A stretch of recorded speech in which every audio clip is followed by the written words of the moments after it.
What are the dirtiest secrets that you haven't told anybody?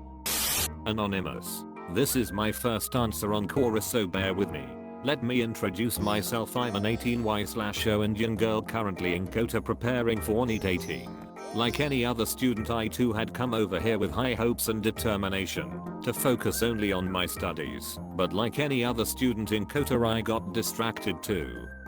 Here are the list of things I ain't proud of and only few people know about it. Take 1. Made a boyfriend in July. He used to stay just in my neighboring hostel. Like an idiot, fell for his sugar-coated words and thought that he genuinely liked me. After 1 month got to know that all he wanted was sex.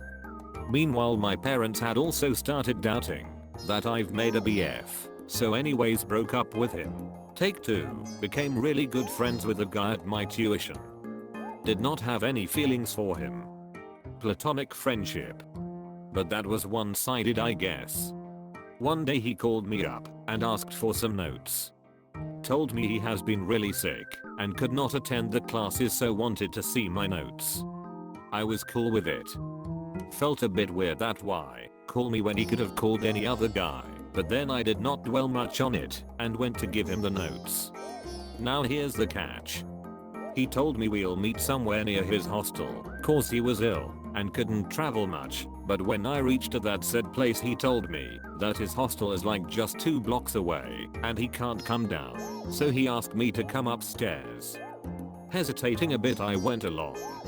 When I reached his room he did not seem that ill to me, and now I had started doubting his behavior cause he was sitting too close to my liking. And that's when he showed his true colors. He started touching my thighs, my cheeks, and tried to kiss me, and when I pushed him, he pinned me down on bed and started forcing himself on me. I was crying and begging him to let me go cause forcing himself on me. I was crying and begging him to let me go cause there was no way I could have pushed him off me. He was huge. He was pressing my boobs. Fumbling with the button of my jeans, but like a true Bollywood movie my best friend's boyfriend came over, and on hearing his knock this guy panicked, and that was my cue to kick him and slide out from underneath him. I managed to open the door and run from there. I know it sounds cliche, but well, that's my life. That incident made me numb. Nor did I cry after reaching hostel, nor did I react to anybody's word. After a week I finally broke down. I cried for solid 4 hours and then felt light. Complained about that guy in my tuition.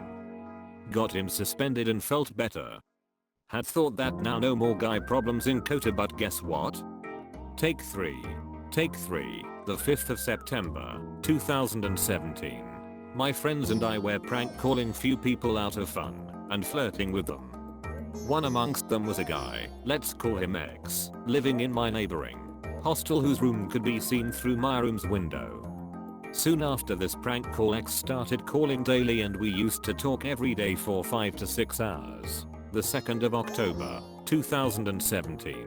I had moved out from my hostel and shifted into a PG. The PG had 3 rooms. One was mine. One was of my best friends and the other one belonged to a different guy who was hardly ever seen out of his room. On the same night X proposed me, and I accepted it. We gradually started meeting and hanging out. One day we had decided to Netflix and chill at my place.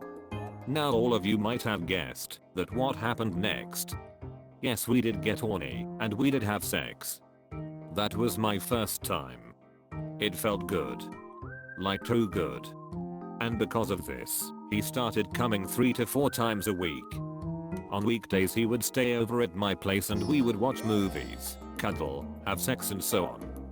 It was like a fairy tale. And the best part of it all was that my marks weren't getting affected too. So it was a win-win situation. Things started to change when his elder brother got to know about it. Like in a bam, he was a different person. It all ended in a blink of an eye. We were together for 6 months and even that wasn't enough for him to fight for me. We broke up yesterday and now I feel used. Guilty for not focusing much on studies. Guilty for breaking my parents' trust, who would never have thought in a million years that I could do this. Guilty for trusting someone who ran away at the very first sight of a problem. He did not even have the courage to hold on and fight for a little longer. It's like in Kota, 80% crowd is only interested in screwing. Nothing else. It's a harsh truth which I learned the hard way. Now many people will say that it's normal. I know it's normal, but not for me. It was disheartening, and the most sad part is that I can't share this with anyone.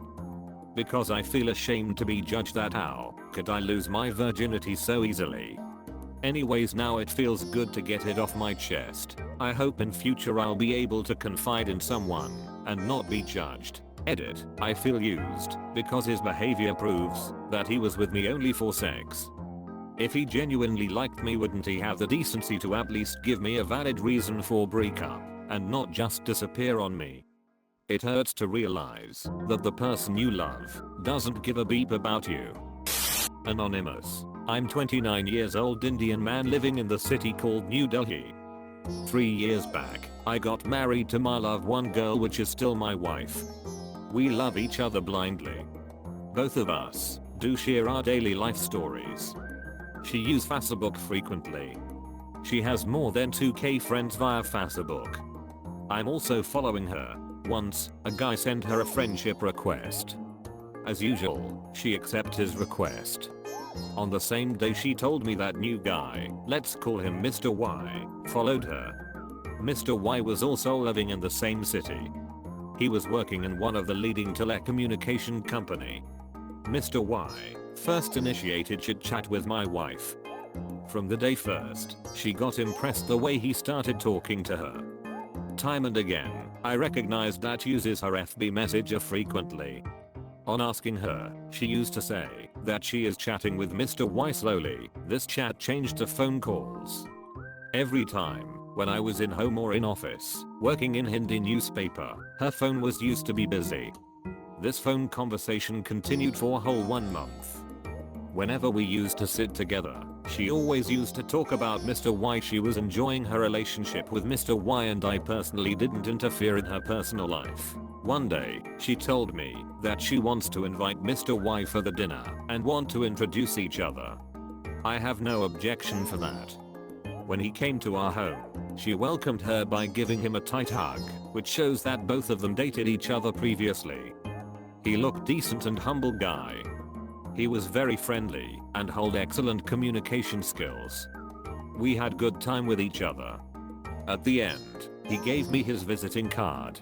After 2 months, I realized that my wife takes too much interest in him. Once, both of them spent almost 3 days out of the city. I'm the one who gave her permission to do so and not going to blame her for all this. On the other hand, I was alone in home watching TV or playing with my cell phone. On her return from her trip, she was so excited and happy.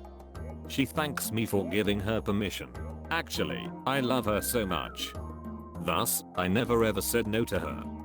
However, as the time passed, I got jealous from Mr. Y cause he got totally control on my wife. She mostly ignores me. Her behavior changed day by day. Even she started wearing some kind of revealing dresses, which was very new for me. This relationship got me in depression, and on fine day I called Mr. Y and told him clearly that stay away from my wife. In response he told me that my wife is following him. Anyway, this took me in more depression, because I'm the person behind all this. A week after talking to Mr. Y, I realized that every night my wife did cry.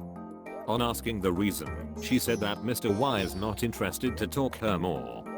He is not attending her phone call, nor interested to meet her. I couldn't bear her condition, thus, I contacted Mr. Y again and requested him to tie his relationship with her again. Even though she lives with me, however, she spent a lot of time with Mr. Y. I know Mr. Y has sexual relationship with her, but I don't want her to be in depression as I'm now. Whenever she looks happy, it makes me happy too. I love her a lot, and I know one day she will return back to home definitely. Guys, sorry for my poor English. As I told you, I'm Indian guy not English man. Anonymous. My dirtiest secret. Don't be freaked out please. I'm in a relationship with my professor. I have her exam tomorrow. Nobody knows, it is a secret. We can't keep our hands off each other. I go to university extra early just for her. People are confused as to why we laugh when we pass each other in the hallway, but they think that I must be her "good student." I meet her every day because she lives near my office. I don't feel guilty, and I know this relationship won't last long because she is engaged. If I tell anyone, I will be judged. It all started in class. Her eyes caught my attention. Her body is curved like someone chiseled it. Her breasts are noticeable too. I could not help myself. I kept looking at her. It is bad to look at women in my country, especially in my way. But I questioned God. Why did you make her this way? Why does she have to be perfect in every way? She noticed me looking. I'm also very attractive, so she would smile and lick her lips. I guess that is her habit for when she finds someone attractive. I have had my fair share of older women in my life, and I matured at a very young age. I have seen the darker side of life, and I have been living this life in fear and pain since I was a small boy due to abuse in my house. But I'm out of it now. However, it made me what I'm today. She called me one day to the library. She was alone. She had a spare key for the library. It was way too early. The librarian does not come until 12 p.m. She asked me about how I did this assignment because it was very extraordinary, and then soon the conversation changed. We discussed our lives a little. She was very open. This would continue for 1 week, and I knew I was onto something. I took a chance one morning. I kissed her. My heart was beating, but we enjoyed it. It has been 2 months now. You can say that we are together. I don't know why I'm doing this, but it feels good. I just want to hide her. I don't want her to marry this guy. She does not even like him. Her parents set it all up, and she has to accept. But I can't do it. My country is different. People will see me as a different person. I must be quiet about it all. That is why I'm talking about it here. Double checking if this answer is anonymous. Anonymous. This is going to be my first anonymous answer on Quora for reasons you will know soon. I'm a 23-year-old Indian woman. I have always been extremely close to my family, especially my cousins. We used to hang out together all the time. One of them was just 5 years older to me. I was closest to him. There was absolutely nothing about me that he didn't know. When I was about 13 years old, we were hanging out at his place. My mother dropped me at his house and left. Everything was fine. We played video games almost the entire afternoon. In the evening, his mother decided to go and out for some time. The evening became my biggest nightmare. Minutes after his mother left, he started touching me inappropriately. Since I was a kid, I didn't fully understand what was happening. All I knew was it made me uncomfortable. Before I knew it, he was inside me. I tried screaming, I tried running, but it didn't work. I can never forget the pain. The person I was closest to me hurt me the most, and that too how. My nightmare didn't get over her. His mother entered while he was raping me. She stopped him, cleaned me as I was bleeding, and told me that it was my fault and I shouldn't tell this to everyone. I don't blame her. She protected her son. I have never told this to anyone. I see me often. Her and his mother is there in all possible family gatherings. We greet each other normally, and it kills me every time. I still tie him Rakhi every year, and he vows to protect me. The worst part is, he is getting married this year. There are a number of times I felt like telling his to-be wife at least, but I don't have the courage to. His father, my mother's own brother, is the one man my mother is extremely close to. Every time I think of my parents and what they will go through, if I tell them, I stop. This is what I live with every day.